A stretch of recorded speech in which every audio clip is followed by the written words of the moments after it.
जय श्री राम, जय महाकाल। आज मैं आपको यह बताऊंगा गुरु धारण इंसान को, मनुष्य को क्यों करना चाहिए, गुरु जीवन में क्यों बनाना चाहिए, और जो भाई बहन गुरु की तलाश में हैं तो वह गुरु किस तरीके से बनाए, क्या देख करके अपने गुरु के अंदर जो गुरु धारण कर सकें और वह गुरु उनको सत्य मार्ग पे लेकर के जाए।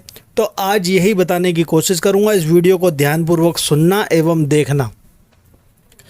मैंने देखा है अक्सर कई भाई बहनों को जो कि अनेकों गुरुओं के पास जाते हैं और कभी किसी से गुरु दीक्षा लेते हैं, उनका समझ में नहीं आता, उनको सिस्टम या फिर उनकी दी गई दीक्षा उनको समझ में नहीं आती थोड़े समय के बाद, या फिर उनसे कोई उनको प्राप्ति नहीं हो पाती तो वह अपना गुरु चेंज कर देते हैं, फिर दूसरा गुरु बनाते हैं, फिर समझ में नहीं आता फिर चेंज कर देते हैं। और कई भाई बहन ऐसे हैं जो कि गुरु की तलाश में घूम रहे हैं, ढूंढ रहे हैं, उनको गुरु नहीं मिल पा रहे हैं।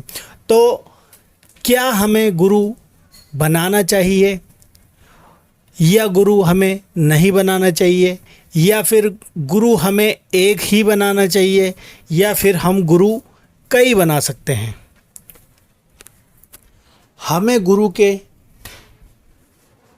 उपदेश पे चलना चाहिए, ठीक है। अब मैं आपको यह बताता हूँ, गुरु आप जब भी किसी भी संत महात्माओं के पास जाते हो ना, तो पहले कुछ समय आप उनके पास जाएं, ठीक है। जब आप उनके पास जाएंगे ना, उनके पास नज़दीक में बैठेंगे या फिर आप उनके दूर से ही उनको देखोगे या फिर दूर पर बैठोगे, उनको देखते रहोगे, तो आपको अगर वह गुरु सतमार्ग पे होंगे ना, सतमार्ग का अर्थ यह है अगर उन गुरु के पास ईश्वर की शक्ति होगी, ईश्वर की पावर होगी, ईश्वर साक्षात उनके पास होंगे ना, तो आपको दूर से ही उनकी तरंगे महसूस होने लग जाएगी। अब ये तरंगे महसूस कैसे होगी यह भी मैं आपको बताता हूँ। आपको वहाँ पर जब आप किसी गुरु के पास जा रहे हैं ना, किसी संत के पास जा रहे हैं, तो आपको वहाँ पर महसूस करना होता है। वह आपको आपकी बॉडी महसूस करवाती है, आपका शरीर महसूस करवाता है। किस प्रकार से? जब आप किसी भी संत के पास में जाकर के बैठते हो ना, तो जाकर के बैठते ही आपका शरीर के सारे रोम रोम खिलने लग जाते हैं, आपके रोमटे खड़े होने लग जाते हैं। आपके आज्ञा चक्र में आप उनके पास जाते ही, उनके सामने बैठते ही उनकी ऊर्जा उठ करके आपकी शरीर के अंदर टच होने लग जाती है। आपके आज्ञा चक्र पर भी दबाव होना स्टार्ट हो जाता है। ऐसा अक्सर कई भाइयों को महसूस हुआ होगा। अगर हुआ है तो कमेंट में ज़रूर जय श्री राम अवश्य लिखना, ठीक है। और मुझे आप बता भी सकते हैं। तो इस प्रकार से उनको महसूस होता है। जब आप वहाँ पर धीरे धीरे जाते रहते हैं ना किसी गुरु के, संत महात्माओं के पास, तो आपको धीरे धीरे आपके शरीर के अंदर बदलाव महसूस होने लग जाते हैं। आपके घर परिवार के अंदर धीरे धीरे बदलाव महसूस होने लग जाते हैं। आपका अंदर से मन ऐसा करता है कि मुझे इनको ही गुरु बनाना है और यही गुरु मुझे पार उतार सकते हैं। चाहे आप भव सागर से पार उतर सको या फिर आप उनसे कुछ सीख सको, कुछ समझ सको, उनसे कुछ जान सको, इस प्रकार से, ठीक है। आपको उनसे गुरु दीक्षा तब तक नहीं लेनी जब तक आप उनको अच्छी तरीके से समझ ना लो। अब समझने का अर्थ किस प्रकार से? आप जब उनके पास बैठोगे ना, तो उनकी वाणी के अंदर से आपको एक अलग ही तेज महसूस होने लग जाएगा, एक अलग ही वाणी का प्रभाव महसूस होने लग जाएगा, जो कि प्रभाव आपके साथ साथ सब ही व्यक्तियों के ऊपर जा रहा होगा। उनकी बातें, उनके वचन, उनकी मधुर मधुर वाणी है ना, आपको मनमोहित करने लग जाएगी। आपको एक आनंद सा आने लग जाएगा, आपके आंखें भरने लग जाएगी, आपके आंखों में से आंसू आने लग जाएंगे। ऐसा लगेगा कि जो ये वाणी बोल रहे हैं ना, वह सारी वाणी मुझ पर ही आकर के ख़त्म होती है। इस प्रकार से आपको वहाँ पर महसूस होने लग जाएगा। इस प्रकार से आपको जब पूरा शरीर आपका निर्मल होने लग जाए, उस स्थान पे जा कर के आपको पूरा अच्छी तरीके से वहाँ पर विश्वास हो जाए उन पर, तो आप उनसे गुरु दीक्षा ले सकते हो। ठीक है। अब गुरु दीक्षा लेने के बाद कई भाई बहन हैं जो कि गुरु दीक्षा लेने के बाद भी गुरु चेंज कर देते हैं। वह क्या होता है, वह देखम देख करते हैं। कैसे?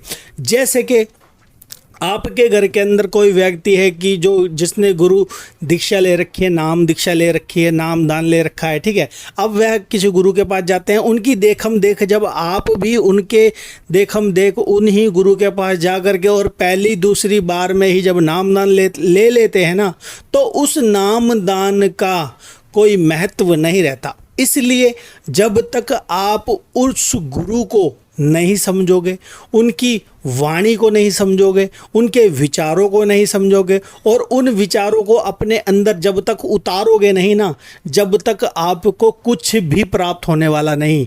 जब तक आप उनके जरिए दिया गया नाम धन नाम बख्श, जब तक आपको उस मंत्र का, उस शब्द का उच्चारण अपने अंदर नहीं करोगे ना, जब तक आपको उनकी पावर महसूस नहीं होगी। आपको क्या करना है, उनके नज़दीक बैठ करके उनका नाम जाप करना है, अपने घर पे आकर के नाम जाप करना है, नाम स्मरण करना है, भजन करना है। उनके जरिए बताई गई जैसी भी युक्ति है, आपको मंत्र दी दीक्षा की, उसी प्रकार से आपको वह जपना है। चाहे वह मेडिटेशन बताएं, चाहे वह नाम दान चलते चलते आप नाम जाप बताएं, उसी प्रकार से आपको लेना होता है। जब तक आप गुरु को ना समझें, जब तक आप नाम दीक्षा ना लें। ठीक है।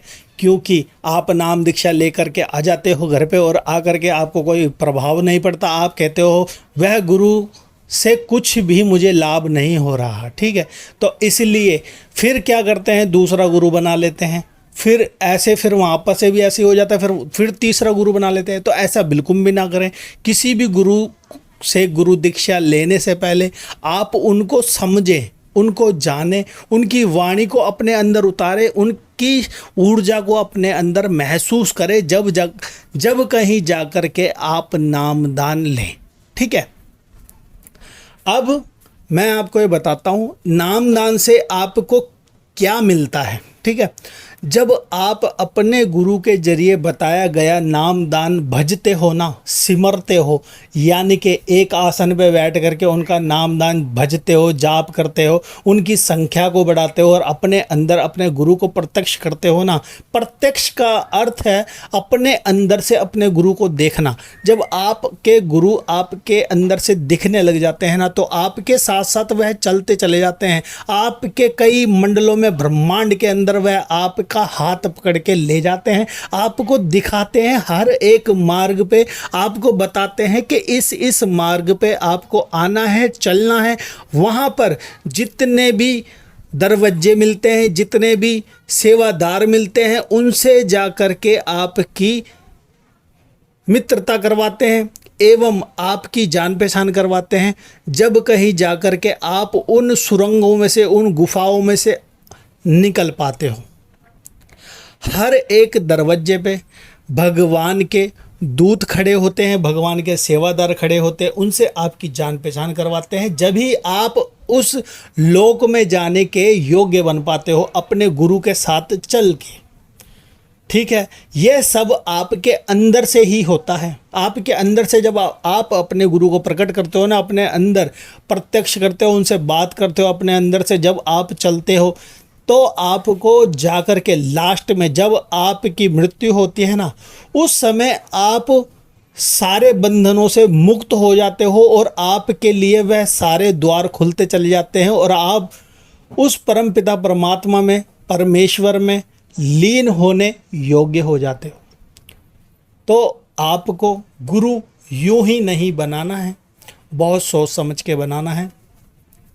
मेरा बताने का आपको उद्देश्य यही था। बहुत से लोग भटक रहे हैं, बहुत से लोग चौकियों पे भटक रहे हैं, किसी संत महात्माओं के पास भटक रहे हैं, या फिर बहुत से व्यक्ति ऐसे ही हैं जो कि यूं ही थोड़ा बहुत ज्ञान दे देते हैं और गुरु बन के बैठ जाते हैं। ठीक है, तो ऐसे अपने आप को, अपनी आत्मा को व्यर्थ रूप में ना जाने दें। संत की तलाश करें, चाहे आपको बहुत ज़्यादा समय लग जाए।